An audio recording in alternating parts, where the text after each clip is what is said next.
कई बार अनजाने में और बहुत बार स्वार्थवश कुछ इंसान ऐसे कर्म कर देते हैं जिसका पछतावा उन्हें जीवन भर रहता है।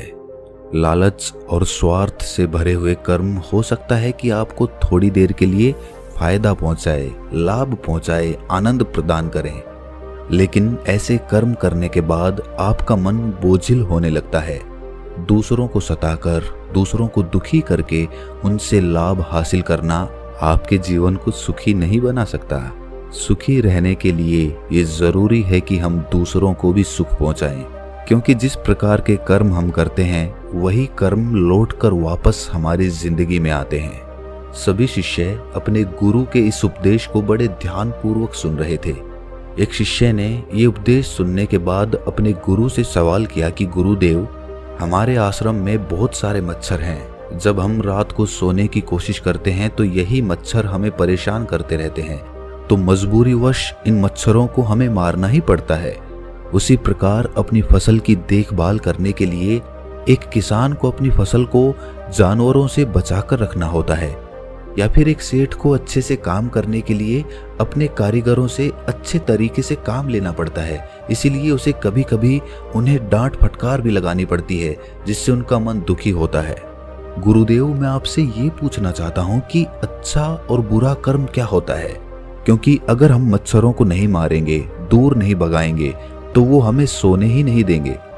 उसी प्रकार कुछ जानवर ऐसे होते हैं जिनसे इंसान को भी खतरा होता है। अगर इंसान उनको नहीं मारेगा तो वो इंसान को मार डालेंगे। गुरु ने मुस्कुराते हुए एक पेड़ की तरफ इशारा किया जिस पर बहुत सारे कांटे उगे हुए थे। गुरु ने सभी शिष्यों को समझाते हुए कहना शुरू किया कि इस पेड़ को ध्यान से देखो, तुम्हें क्या दिखाई दे रहा है। एक शिष्य ने कहा कि गुरुदेव, पेड़ बहुत बड़ा है। तो दूसरे शिष्य ने कहा कि गुरुदेव, पेड़ पे बहुत अच्छे फल लगते हैं। तीसरे शिष्य ने कहा कि गुरुदेव, पेड़ की छांव बहुत अच्छी है। एक और शिष्य ने बिल्कुल ही अलग जवाब दिया। उसने कहा कि गुरुदेव, इस पेड़ की लकड़ी बहुत महंगी है, बाजार में अच्छी कीमत मिलती है इस पेड़ की। गुरु ने सभी शिष्यों से सवाल किया कि मान लीजिए कोई लकड़हारा इस पेड़ की लकड़ी काटने के लिए आता है और उसे कांटा लग जाता है, तो क्या इस पेड़ ने कोई गलती की? क्या इस पेड़ का वो बुरा कर्म कहलाएगा? गुरु ने सभी को समझाते हुए कहना शुरू किया कि प्रकृति इन पेड़ पौधों को भी ताकत देती है खुद की रक्षा करने की।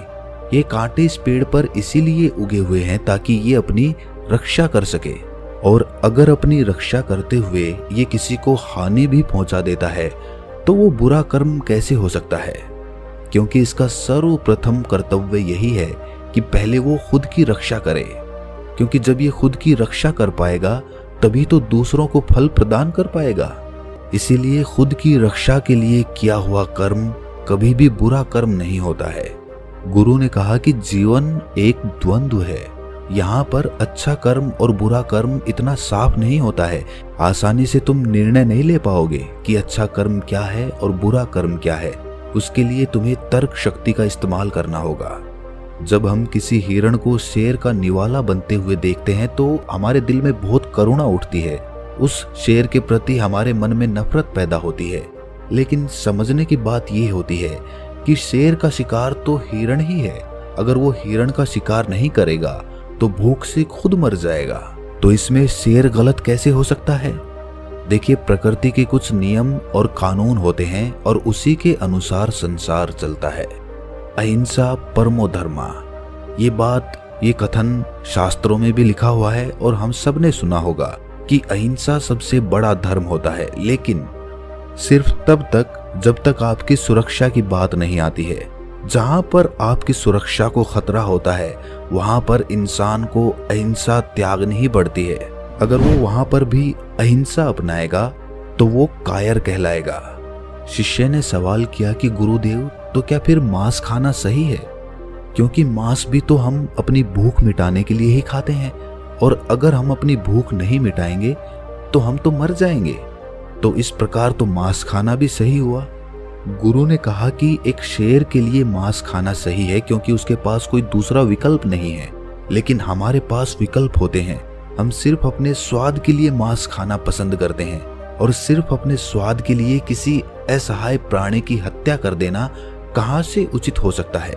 हाँ, तुम्हारा मांस खाना सही हो सकता था अगर तुम्हारे पास दूसरा कोई विकल्प नहीं होता, लेकिन अभी तुम्हारे पास विकल्प मौजूद हैं। गुरु ने सभी शिष्यों को समझाने के लिए एक कहानी सुनानी शुरू की।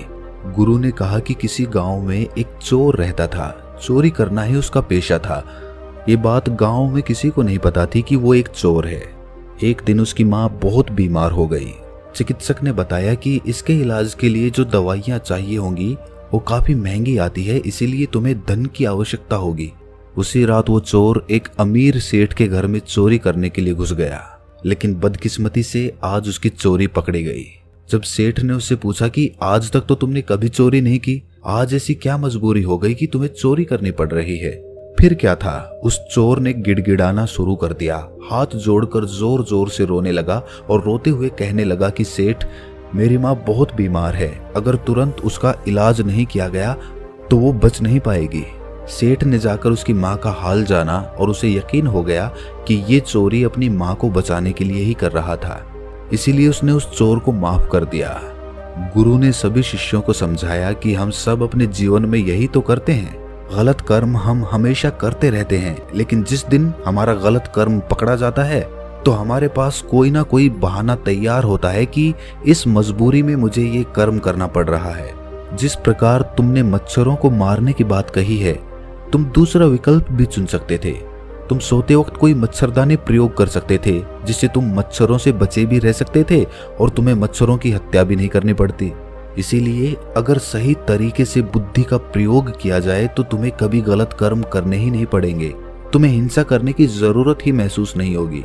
शेर एक जानवर होता है, उसके पास बुद्धि बल नहीं होता और ना ही उसके पास संसाधन होते हैं, इसीलिए उसकी मजबूरी हो जाती है हिरण को मार कर खाना। लेकिन हम इंसानों के पास बुद्धि बल भी होता है और संसाधन भी होते हैं, और उसके बावजूद अगर हम गलत कर्म करते हैं तो उसके लिए कोई तर्क, कोई बहाना उस गलत कर्म को अच्छे कर्म में बदल नहीं सकता है। एक सेठ अपने कारीगरों से प्रेम से भी काम ले सकता है, लेकिन अहंकारवश अपनी सत्ता को स्थापित करने के लिए वो अपने कारीगरों को डांटता और फटकारता रहता है। अपने आप को ऊंचा और उनको नीचा दिखाने का प्रयास करता रहता है, और फिर ये तर्क भी दे देता है कि मेरी मजबूरी है ये करना कौन चाहता है, मेरा तो यही कर्म है, अगर मैं इसे ही अच्छे तरीके से नहीं करूंगा तो परमात्मा बुरा मान जाएगा। गुरु ने सभी शिष्यों को समझाया कि कभी भी अपने गलत कर्म को सही साबित करने का प्रयास मत करो। ये अहंकार का रूप होता है। आपका अहंकार जो होता है वही गलत कर्म को सही साबित करना चाहता है। वो सोचता है कि मैं गलत कैसे हो सकता हूँ, और यहीं पर आप अपने अहंकार को बढ़ावा देते चले जाते हैं। अगर कोई गलती हुई है तो उसे स्वीकार करो। जब तुम किसी गलती को अपने मन से स्वीकार कर लेते हो तो तत्क्षण वो गलती भविष्य में दोहराई नहीं जाती है। एक शिष्य ने गुरु से सवाल किया कि गुरुदेव, अगर किसी से अतीत में गलत कर्म हुए हैं, गलतियां हुई हैं, तो उन गलतियों को कैसे ठीक किया जा सकता है? कृपया इस पर प्रकाश डालें। गुरु ने कहा कि सबसे पहले तो ऐसे इंसान जो खुद की गलतियों को स्वीकार कर लेते हैं वो बहादुर होते हैं, क्योंकि हर एक इंसान अपनी गलती को स्वीकार नहीं कर पाता। और अगली बात समझने की ये होती है कि इंसान गलतियों का पुतला ही होता है। अगर इंसान गलती नहीं करेगा तो उसका विकास कैसे होगा? गलतियां कर करके ही इंसान गलतियों से पार हो जाता है। अगर एक बार कोई गलती हो गई है तो वो माफ की जा सकती है, लेकिन बार बार कोई गलती कर रहा है तो वो आदमी मूर्ख होता है। ऐसा इंसान बेहोशी में अपना जीवन जी रहा है और उसका विनाश निश्चित है। गलतियां करो, लेकिन हर बार नई गलती करो, पुरानी गलती को मत दोहराओ, उसी से तुम्हारा विकास हो सकता है। गलतियों से जीवन में अनुभव जुड़ते जाते हैं, और जितना अनुभवी एक इंसान होता जाता है उसकी बुद्धि उतनी ही तेज होती जाती है। अतीत की गलतियों का बोझ अपने दिल पर मनुष्य को नहीं रखना चाहिए, इससे उसका दिल बोझिल हो जाता है और वो पूरी उमंग और उत्साह के साथ कोई भी काम नहीं कर पाता। जब भी वो कोई नया काम शुरू करने की कोशिश करेगा तो वही गलतियां उसके सामने आकर फिर से खड़ी हो जाएंगी और वो कोई भी नया काम शुरू नहीं कर पाएगा।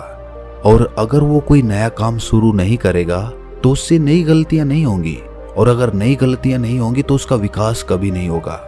इसीलिए गलतियों से डरने की जगह उनसे सीख लेना सीखो और फिर देखो कि तुम्हारा जीवन कैसे चमत्कारिक रूप से बदल जाता है। जीवन प्रतिपल बदल रहा है, शायद हमें उसका एहसास नहीं होता। आने वाले हर एक पल के साथ हम और बूढ़े होते जाएंगे, मौत के और करीब होते जाएंगे, लेकिन हमें उसका एहसास नहीं होता। जीवन की भागदौड़ में मनुष्य ये भूल ही जाता है कि कोई भी सांस उसकी आखिरी सांस हो सकती है। और आखिर में जब हिसाब लगाया जाता है कि उसने कितनी सांसें जी भर के जी, तो पता चलता है कि पूरे जीवन में बहुत कम ऐसे पल होते हैं जहां पर इंसान खुलकर अपना जीवन जीता है, बिना किसी चिंता, बिना किसी डर, मोह, लालच, हर भाव से आजाद होकर वो कुछ ही पल अपने जीवन में जीता है। और वो पल भी उसके बचपन के दिन होते हैं। बचपन के दिन बीतने के बाद हमारे अंदर कितने भारी बदलाव आते हैं, ये हम सब जानते हैं, हम सब साक्षी हैं उसके। जीवन का हर एक पल मुक्त होकर जिया जा सकता है, लेकिन जरूरत होती है सही कर्मों की। कर्मों के बारे में सही ज्ञान होने पर आदमी के अंदर के द्वंद्व खत्म हो जाते हैं, और जब द्वंद्व खत्म होते हैं तब शंका मिटती है, और शंका मिटने के बाद इंसान का एक नया जन्म होता है। आज तक हम शंका यानी कि संशय में ही तो जीते आए हैं। ये खरीदूं, वो ना खरीदूं, इससे बात करूं, उससे बात ना करूं। हर चीज में हमारे दो पहलू होते हैं, हर विचार हमारा बटा हुआ होता है। इसीलिए हम कोई भी निर्णय पूरे मन से नहीं ले पाते, हर निर्णय आधा अधूरा रहता है, और इसीलिए हमें अपने जीवन में कभी सफलता नहीं मिल पाती। लेकिन एक बार अगर आपको समझ में आ जाए कि क्या सही है क्या गलत है, तो आपके मन में से सारा संशय दूर हो जाएगा, और वो संशय दूर होने के बाद सफल होने से कोई नहीं रोक सकता आपको। अपने विवेक का इस्तेमाल करना सीखिए, बुद्धि का उच्चतम प्रयोग करें, तभी आपको पता चलेगा कि क्या सही है क्या गलत है। हर समय सही और गलत का निर्णय इतना आसान नहीं होता है, क्योंकि दुनिया में, असल दुनिया में सब कुछ इतना साफ साफ नहीं होता। हमें चुनाव करना पड़ता है, हमें अपनी बुद्धि का प्रयोग करना पड़ता है, विवेक का इस्तेमाल करना पड़ता है, तब जाकर हम कहीं ये निश्चय कर पाते हैं कि क्या सही है और क्या गलत है। और यकीन मानिए, अगर आपने सही कर्मों की धारा पकड़ ली तो आपका जीवन धन्य हो जाएगा, क्योंकि जीवन में जो करने योग्य होता है वो सही कर्म होता है। लेकिन अधिकतर लोगों को सही कर्म का मतलब ही नहीं पता होता। कर्म तो हम सभी करते हैं, लेकिन परिणाम हर किसी को नहीं मिलता। परिणाम सिर्फ उन्हें ही मिलता है जो परिस्थितियों के अनुसार सही कर्म करने का साहस दिखाते हैं, जो चिंतन करके ये जान पाते हैं कि कर्म का सिद्धांत क्या होता है और अलग अलग कर्मों का हमारे जीवन पे क्या असर पड़ता है। जब इंसान भली भांति अपनी दृष्टि से ये सब देख लेता है, तब उसका कर्मों के बारे में सारा संशय दूर होने लगता है, और तब धीरे धीरे अनुभव के साथ उसे पता चलता जाता है कि जो कर्म वो कर रहा है वो किस श्रेणी के कर्म हैं। क्योंकि 3 श्रेणियां होती हैं, उच्चतम श्रेणी, मध्यम श्रेणी और न्यूनतम श्रेणी। जो मनुष्य बिना किसी लालच, मोह या द्वेष के कोई निर्णय करता है, कोई कर्म करता है, तो ऐसा कर्म हमेशा उच्चतम श्रेणी में आता है। और जो इंसान दूसरों को दुखी करने के लिए अपने मोह, अपने लालच और अपने द्वेष के अभिभूत होकर कर्म करता है, वो न्यूनतम श्रेणी में आता है। अब आपको खुद आकलन करना है कि जो भी आप कर्म करते हैं वो किस श्रेणी में आते हैं, और अगर वो श्रेणी न्यूनतम है तो उसे उच्चतम लाने का प्रयास कीजिए, तभी आपका जीवन बदलेगा। वरना तो जीवन भर आपके कर्म आपको प्रभावित करते रहेंगे, आपको दुखी करते रहेंगे। अपनी बात को खत्म करते हुए गुरु ने आखिर में कहा कि जो भी गलतियां करो होश पूर्वक करो, बेहोशी में नहीं। और होश जीवन में तभी जागृत होता है जब तुम ध्यान की अवस्था में प्रवेश करते हो। इसके बाद सभी शिष्य अपने गुरु के निर्देशों के अनुसार ध्यान में प्रवेश कर जाते हैं। तो दोस्तों, कैसी लगी ये कहानी आपको कमेंट सेक्शन में जरूर बताना, और अच्छी लगी हो तो इस चैनल को सब्सक्राइब करके नोटिफिकेशन बेल को जरूर प्रेस कर देना। तो मिलते हैं अगली कहानी में, तब तक के लिए अपना ख्याल रखें।